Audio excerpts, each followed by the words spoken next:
God aften derhjemme i stuerne. Jeg sad lige og så et program her forleden, jeg tror det var i går, der handlede om, at Asmar Abdul Hamid skulle have haft tabt i en sag omkring Yotam Confino.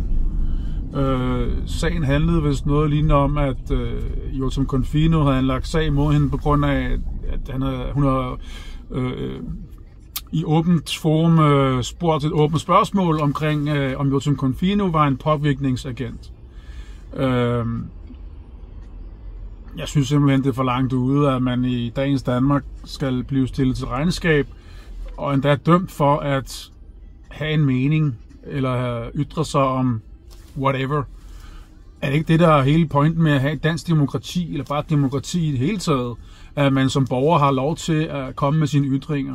Det, der er hele pointen og essensen i det her, det er, at hun har jo ikke postuleret noget som helst. Hun har stillet et åbent spørgsmål.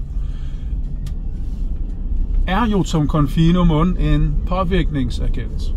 Det er ikke en konklusion. Det er et åbent spørgsmål.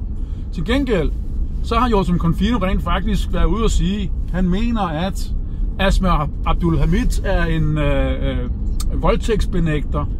Altså, det er jo en konklusion. Så det vil sige, at han kan godt få lov til at ytre postulat, men det må Asmar Abdul Hamid ikke. Så det undrer jeg mig rigtig meget over, at man har den tilgang til det her i det danske retssamfund. At A må gerne sige det, og B må ikke. Så jeg kunne egentlig godt tænke mig at høre her, er der nogen racisme i det danske retssystem? Jeg siger ja. Og så har jeg faktisk et åbent spørgsmål til de danske propagandamedier og til Yotam Confino.